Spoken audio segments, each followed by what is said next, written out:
Hola, ¿qué tal, estimados autodidactas del YouTube? Bienvenidos a un vídeo más. En esta ocasión vamos a estar viendo algo relacionado con la electrónica industrial, específicamente un laboratorio de lo que sería utilizar el SCR con control de tiro o control de disparo. Estamos hablando en este caso tener un UJT o un PUT para controlar el disparo de un SCR, y ese es el laboratorio que nos debemos plantear. En este caso tenemos que desglosar los distintos objetivos que queremos explorar con este laboratorio. Nos interesa reconocer cuáles son el símbolo del SCR, el símbolo del UJT y el símbolo del PUT.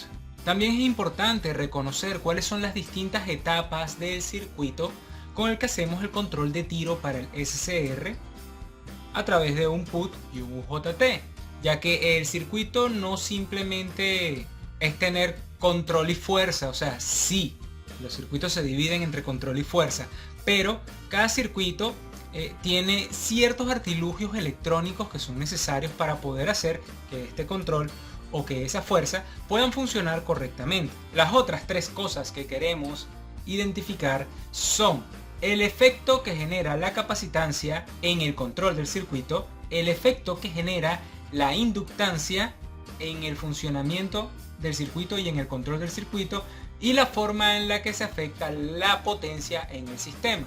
Y vamos a estar haciendo también un contraste entre lo que sería el control con UJT y con PUT. Y vamos a eso. Como podemos observar en el siguiente circuito, tenemos acá una fuente de tensión de 170 voltios, tenemos un potenciómetro 20K, vamos a tratar de acercar esto un poco, así está mejor. Entonces tenemos acá potenciómetro 20K, tenemos un diodo rectificador, entonces acá estamos haciendo tensión, rectificación y Zener.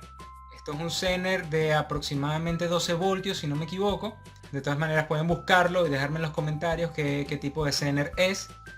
El 1N4742A. Dicho dispositivo entrega o permite frenar o hacer un tipo de rectificador para poder tener una tensión DC en este punto, en lo que sería la parte del oscilador de relajación del UJT.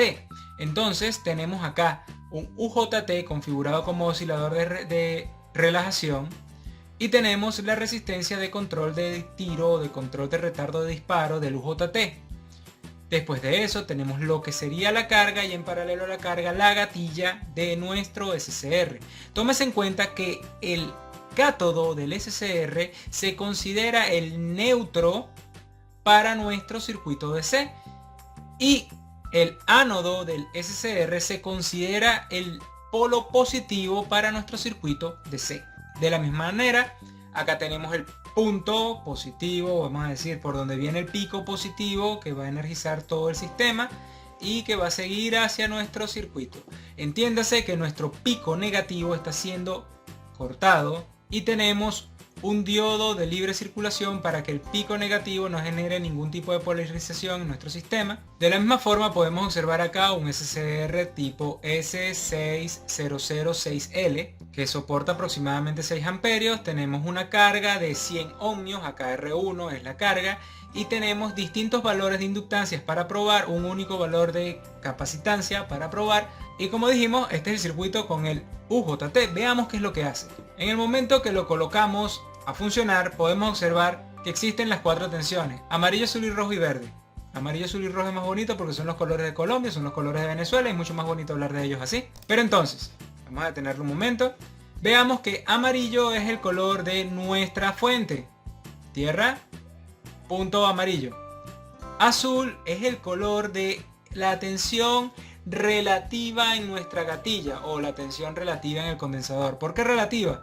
Porque no tenemos neutro en este punto, y no podemos poner neutro en ese punto porque crashamos el circuito. Rojo es la tensión en la resistencia, que sería exactamente lo mismo decir la forma de la señal de corriente, ¿sí? Y verde es la tensión en el punto del batímetro. En este caso el batímetro mide voltio amperes, no mide watts, sino voltio amperes.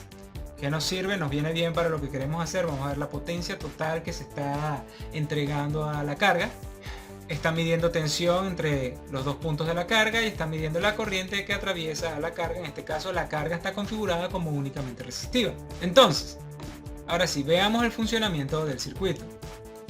Como de costumbre, configuramos todos nuestros canales a 0, 0, 0, 0, 20 voltios, 20 voltios, 20 voltios, 20 voltios. Y estamos cazando la señal con la señal amarilla. Y estamos a 2 milisegundos. Más o menos acá creo que ya sería suficiente para ver. Acá podemos ver la señal y el valor del batímetro. Lo primero que queremos ver es que efectivamente este CCR permite limitar la potencia a casi cero, no apaga por completo, porque hay un fenómeno que genera, como vemos acá en estos puntos, estos dispositivos electrónicos generan cierto tipo de disparos erráticos que tienen una potencia ínfima, o sea, es algo muy pequeño, muy poco la cantidad de energía que entregan esos disparos erráticos, pero existen. Entonces, así nosotros coloquemos acá nuestro potenciómetro de control a 20K, el disparo errático sigue existiendo, entonces hay que tener cuidado con ellos. Voy a devolverlo aquí a 2 milisegundos. Entonces podemos ver, por eso es que se ve cada cierto tiempo que vibra la señal, debido a esos disparos erráticos. Eso es un fenómeno de, bueno, ustedes saben, los dispositivos electrónicos tipo tiristores pueden tener ese tipo de inconveniente. Bueno, ahora sí, si nosotros nos vamos acá al valor 50% de nuestra señal, todavía estamos empezando a hacer a duras penas el comienzo de nuestro disparo. Vean que aquí se pierde la señal, 17 voltios aproximadamente. Seguimos bajando, disminuyendo la cantidad de la resistencia que limita la corriente hacia nuestro condensador para disparar nuestro UJT. Y al comenzar a bajar, podemos observar cómo el disparo comienza a efectuarse antes de finalizar el pico positivo. Entiéndase que esto es un rectificador de media onda. Y por ser rectificador de media onda, nuestro pico negativo está completamente cortado y no aparece o no aporta potencia o energía a nuestra señal. Entonces, si la señal amarilla es el 100% de la tensión, nosotros solamente estamos controlando de 0 al 50% aproximadamente. ¿Cómo sabemos que es de 0 al 50%? Pues miren lo que ocurre a medida que vamos llevando nuestra resistencia a su valor tope. Ahí está, completamente cortocircuitada. Tenemos una segunda resistencia acá que está planteando un valor mínimo de protección para todo lo que es el circuito rectificador, y por eso es que seguimos perdiendo aquí parte de la señal. Si nosotros bajamos esta resistencia un poco, podemos ver que el valor mínimo sigue acercándose a 0. Así que estamos aproximadamente controlando desde el 0%, que es este punto, 0% de energía, que no es 0, es un 5% aproximadamente, hasta un 50% de la energía de la señal senoidal, que tampoco es 50%, es como un 45, 47 aproximadamente. Y podemos ver acá que la tensión que pasa hacia nuestra carga es aproximadamente 70 voltioamperes, dato importante. Entonces, ahora, veamos qué ocurre cuando aplicamos un condensador a nuestro sistema. Switchamos acá el condensador y vean que el comportamiento cambia ligeramente. Comenzamos a tener acá el valor, unas oscilaciones, y comenzamos a tener un nivel de tensión promedio. La potencia que estamos entregando aumentó significativamente, claro, porque es que ahora tenemos mayor cantidad de energía presente todo el tiempo. Pero mira que nuestro circuito sigue permitiendo ser, claro, cortocircuitado. El disparo era más errático de lo normal, pero ahora que sí tenemos un disparo controlado, a medida que comenzamos a disminuir el valor del disparo, tenemos control del nivel de tensión de este dispositivo. Pero hay un problema con eso. Cuando llegamos ya al 50% de dicho pico, dicho valor de tensión, todo va bien hasta que sobrepasamos ese 50% y comienzan a aparecer los disparos erráticos. ¿Cómo podemos ver los disparos erráticos? Bueno, acá en nuestra curva podemos observar que son completamente erráticos, o sea, no hay forma de calcular exactamente en qué momento va a ocurrir ese disparo, porque depende de las características intrínsecas de los tiristores o de los tipos de transistores que estamos utilizando en el control de nuestros dispositivos. Vean que no hay periodo entre los disparos, simplemente ocurren y ya. Culpa de la capacitancia y culpa del tipo de control que estamos efectuando. Sin embargo, podemos observar que cuando estamos por encima por encima del 50% del valor de la señal, podemos observar que nuestra tensión se mantiene estable y se mantiene funcionando correctamente en un nivel de tensión controlado, de un nivel de potencia controlado. Gracias a la capacitancia, bueno, duplicamos el valor de la tensión porque la estamos rectificando y la estamos manteniendo. Si eliminamos la capacitancia, volvemos a nuestro circuito original. Voy a volver acá a los 2 milisegundos. Podemos ver nuestro funcionamiento del circuito correctamente y podemos ver que lo podemos llevar a tope. Ahora hay algo que quiero tocar que es bastante importante. Vamos a ver qué ocurre. Voy a colocar primero, para que se note la diferencia, voy a colocar esto por acá. En un control aproximado, cercano al 50%, pero no al 50%, un poquito más, para asegurar de que estamos usando un dispositivo que retarda el disparo, porque recuerden que, caso importante, ¿por qué se utiliza un UJT o por qué se utiliza un PUT? Porque este efecto, disparar más allá de la mitad del pico, no se puede lograr con un SCR a menos que haya un elemento retardante del disparo, que se llama UJT o PUT. Entonces, para eso es la configuración de este circuito. Para eso utilizamos un retardo, un oscilador de relajación UJT o un oscilador de relajación PUT. Bien, estamos acá ligeramente por delante del medio pico. Vemos que cada cierto tiempo tenemos un disparo errático que nos dispara completo y después eso baja, pero eso lo que nos da es una pequeña vibración acá de potencia. La potencia sigue siendo controlada. Tenemos aproximadamente 25 voltiamperes de una manera estimada. Vamos entonces acá a un punto bastante importante. ¿Qué ocurre en el momento que activamos una inductancia? Si nosotros agregamos inductancia al sistema, sigue vivo, podemos ver que aquí surgió un pequeño pico. Podemos ver acá, no se nota, pero podemos ver que hay una pequeña desviación. Miren esto. No hay desviación, hay desviación. Hay una pequeña desviación acá de la corriente. ¿Por qué de la corriente? Claro, porque es que la curva roja es la corriente. ¿Por qué es la curva roja es la corriente? Porque es la tensión en la resistencia.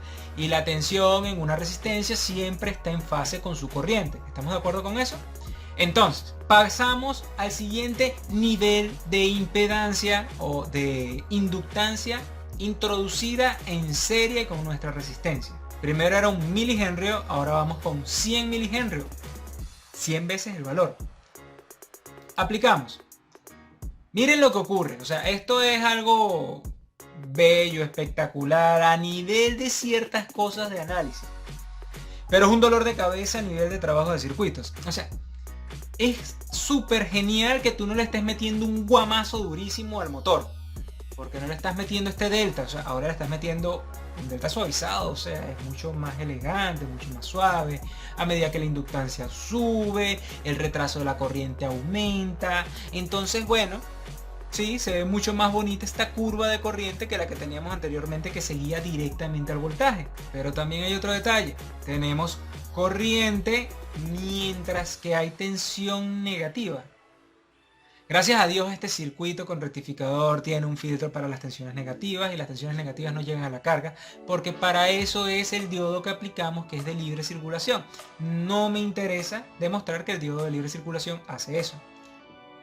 Pero sí tenemos que tener en cuenta que hay una entrega de corriente más allá del punto donde se elimina la tensión o donde debería caducar el funcionamiento del SCR, porque acá el SCR todavía está conduciendo.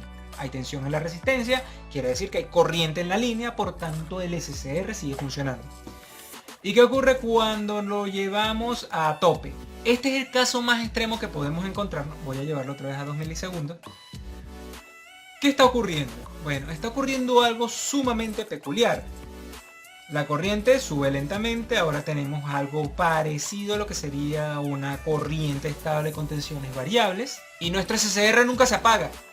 Siempre está conduciendo, aparentemente. Sin embargo, el SCR, cuando detecta ciertamente que está por debajo de cierto valor de tensión, podemos aún seguir teniendo control en este tipo de rectificador. Mira que podemos seguir aumentando la cantidad de corriente y nuestro punto promedio de corriente va aumentando y míralo, o sea, esto es bellísimo para un motor. O sea, estamos hablando de que un motor con una curva de corriente estable, aunque tú le estés metiendo tensiones variables, él es feliz, él ni se da cuenta de que le estás metiendo tensiones por picos, o sea, que le estás metiendo pulsos de tensión. No, él no se da cuenta, siempre y cuando el motor tenga suficiente inductancia en el mismo. Quiere decir que le podemos agregar inductancia en serie a un motor para que la corriente sea suavizada y vaya de manera más estable hacia el mismo. Eso es una solución que se plantea en algunos tipos de circuitos. El problema de eso es que puede ocurrir que si nosotros tratamos de apagar nuestra señal, el motor tarde en apagarse. Eso es un pequeño inconveniente. Pero podemos ver acá que la inductancia en este tipo de funcionamiento no nos está generando mayor cantidad de inconveniente indistintamente del valor que le demos a nuestro disparo. ¿Por qué ocurre esto? Porque estamos en DC. Sí, tenemos un rectificador, o sea, es espectacular, estamos en DC y por eso no nos importa lo que está pasando al tener una gran impedancia. En DC, una bendición. En AC es un dolor de cabeza. Ténganlo en cuenta para futuras actividades que vamos a ver en los distintos laboratorios. Entonces hemos visto el comportamiento del dispositivo con las tres impedancias. Nos faltaría evaluar la potencia que podemos controlar. Podemos controlar desde 70 voltioamperes. Habría que sacar la cuenta teórica de cuánto es eso en relación a 170 voltios y nuestra resistencia de 100 ohmios. Y podemos llegar al valor de 2 voltioamperes, un valor bastante aceptable según mi parecer. Salvo por los disparos erráticos, todo funciona correctamente, porque podemos ver que tenemos un control casi del 0% del valor de la energía a casi el 50% del valor de la energía con este tipo de circuito. Habría que ver la comparativa con respecto al UJT y ver cómo se comporta un motor con este tipo de características. Ya vistas todas las experiencias, entonces veamos cómo se comporta el sistema con nuestro PUT. Como podemos observar, el cambio del circuito básicamente es el mismo circuito, solo que estamos agregando las resistencias del PUT por el lado exterior. De la misma manera tenemos acá nuestra resistencia de control y bueno, agregamos un switch y un motor que nos permita hacer la demostración del comportamiento del motor, en este caso con el PUT.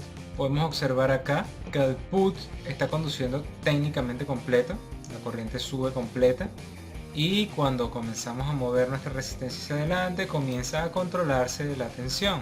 Colocarlo aquí en 2 para estar más con una curva conocida. Vamos a colocar el osciloscopio por acá y bueno, podemos ver que técnicamente es el mismo funcionamiento y tenemos acá una resistencia de aproximadamente 5.8K y por este lado una resistencia de 10K y el PUT permite que funcione nuestra curva técnicamente igual a como funcionaba con nuestro UJT, porque de hecho nuestra resistencia RB2 sigue siendo una resistencia de 20K y nuestro máximo valor de conducción sigue siendo acá. Vamos a mover un poco más la imagen hacia la derecha, voy a dejar por fuera la fuente de tensión. Voy a dejar por acá solamente nuestro control del PUT para poder ingresar acá a nuestra imagen y poder ver que tenemos 70 voltiamperes, igual que como ocurría con el UJT.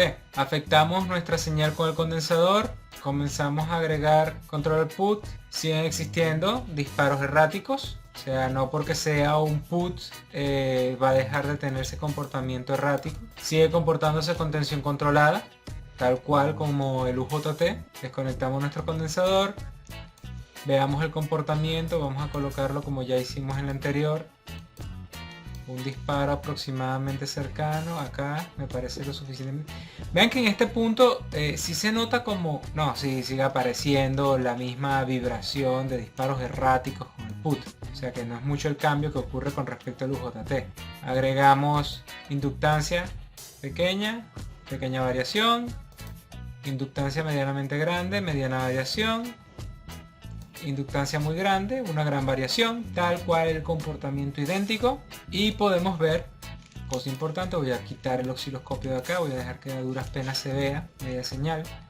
Vamos a colocarlo aquí. Ahí vemos al menos media señal, vemos aproximadamente el nivel al que se encuentra nuestro control. Vamos a llevarlo a 0, ahí estamos ya en 0. Y vean que aunque nuestra potencia es 0,1 voltioampere, 3 voltioampere, pico inesperado y llegamos aproximadamente a los 5 voltioampere, volvemos a cero. Si activamos nuestro motor, entró en crisis la simulación. Hay algo que no le gusta con el motor, pero no importa, eso no nos afecta. O sea, ahora tenemos el motor conectado, seguimos teniendo nuestro señal acá en 4 voltioampere, 3 voltioampere. Nuestro motor, vamos a ver las características del mismo. Motor de 120 voltios nominal con resistencia de 120 ohmios, 100 milihenrios, o sea que ya el de por sí está agregando inductancia a la señal, y que su carga nominal o su funcionamiento normal es a... O sea, cuando llegamos a los 120 voltios, él llegará a los 1000 RPM. Ese es el comportamiento del mismo. Tiene inercia, es uno de los motores que viene acá en el paquete. Vamos a observarlo con su comportamiento. Y en este caso, bueno, vamos a colocar primero nuestro condensador y empieza a funcionar con nuestros disparos erráticos y nos foquea la existencia.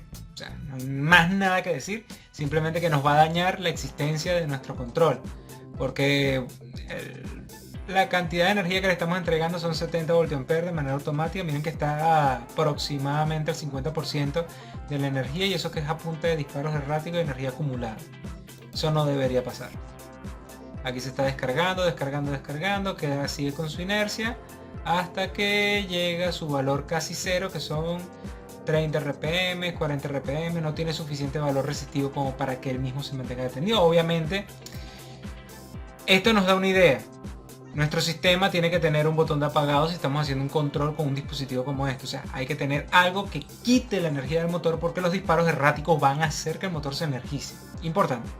Por otro lado, si nosotros comenzamos a aumentar la energía para el motor, vean que, cómo nos sube aquí la distorsión armónica, pero durísimo.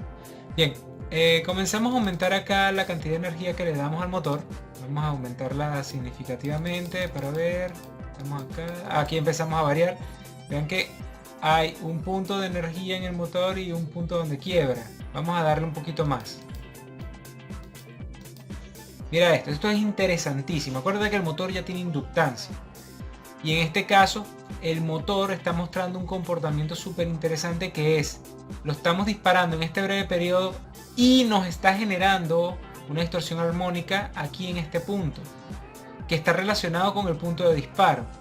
Claro, y también con la inductancia del motor, obviamente. A medida que le damos más tiempo de disparo, nos damos cuenta de que no es relación con el punto de disparo, sino con la inductancia del motor. ¿Y cómo verificamos eso? Démosle más inductancia en serie. ¿Se movió? No. ¿Más inductancia en serie? ¿Se movió? Sí. Entonces aquí podemos ver que nuestro motor funciona, genera distorsión armónica, y miren, tiene, primero que nada, tiene un nivel de tensión y tiene un tiempo de conducción. Se está generando una señal de tensión promedio en el motor, una señal de tensión DC. ¿Sabes lo que significa eso? O sea, es un motor DC que está generando una tensión mínima de funcionamiento y una tensión alta de funcionamiento. O sea, su nivel DC está funcionando sin problema. Como el motor es DC, no nos importa que exista un nivel DC. Si el motor fuese un motor AC, tener un nivel DC en él mismo sería un gran problema. A medida que vamos aumentando la cantidad de señal, nuestro nivel DC aumenta también. Como podemos ver, ya estamos aquí alrededor de los 25%, y nuestra corriente nunca termina de bajar de aproximadamente 13 voltios entre la resistencia del motor. Bueno, esa es otra parte de la historia.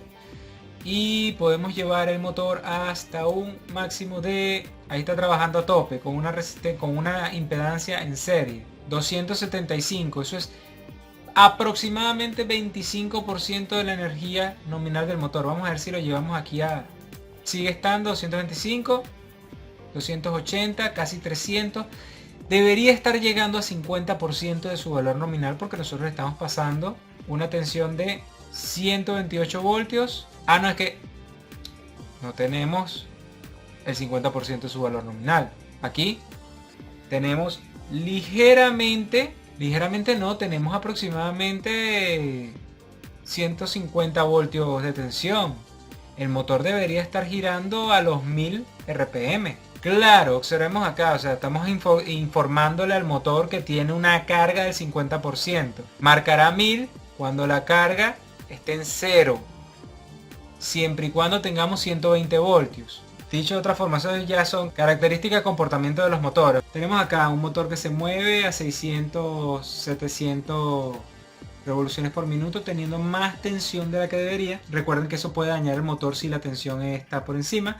Pero volviendo al objetivo de la práctica, o sea, podemos ver que los motores almacenan energía. Podemos ver que la inductancia en el sistema, como observamos acá, cuando tenemos el condensador y el inductor, técnicamente no nos afecta. Si quitamos el condensador, sí nos afecta. Podemos ver cómo la inductancia hace que tengamos una corriente constante en el motor y que el comportamiento del mismo sea como más estable. Vean cómo aparece distorsión armónica durísimo en estos puntos. El tiristor, el SCR comienza a conducir, se descarga y después entra en una carga opuesta debido a la energía que entrega el motor. O sea, son un montón de fenómenos que nos podemos encontrar. Acá le estamos entregando al motor solamente 9 voltiamperes y miren que va a 131 RPM. Lo llevamos lo más cercano a 0 y podemos ver que el motor técnicamente se detiene, pero sigue tratando de moverse, y eso es culpa de que los controles de los motores los tenemos que hacer, tomar en cuenta de que hay que hacer un sistema de desconexión. Ya con esto entonces sabemos que la capacitancia nos afecta el control, comienza a generar disparos erráticos, aumenta la cantidad de energía que se entrega, eso sí, porque vamos a completar el rectificador. Por eso es que para control de motores normalmente no usamos capacitancia, sino que simplemente controlamos directamente pasando tensión y una buena cantidad de corriente. De esta manera nosotros podemos aquí hacer un arrancador suave con nuestro motor y nuestra corriente, vean, o sea, nuestra corriente es controlada, sube de manera suavizada. ¿Por qué? Porque tenemos una inductancia lo suficientemente grande en serie que suaviza la corriente. A menor inductancia, más agresiva es la corriente, hasta el punto donde simplemente se comporta como la misma función de la curva. Entonces, sí, en DC, la inductancia nos ayuda para controlar motores. En DC, la capacitancia nos fastidia un mundo el control de tensión con nuestros dispositivos SCR controlados por compuerta. Y bueno, el PUT y el UJT se comportan exactamente igual sin ningún inconveniente. Si llegan a algún otro tipo de conclusión que yo no haya notado, que no haya mencionado, podrían mencionarlo en los comentarios y bueno, estaremos agradecidos para poder seguir aumentando el conocimiento dentro de la comunidad. Y recuerda el objetivo: aprende, mejora y comparte. Chao.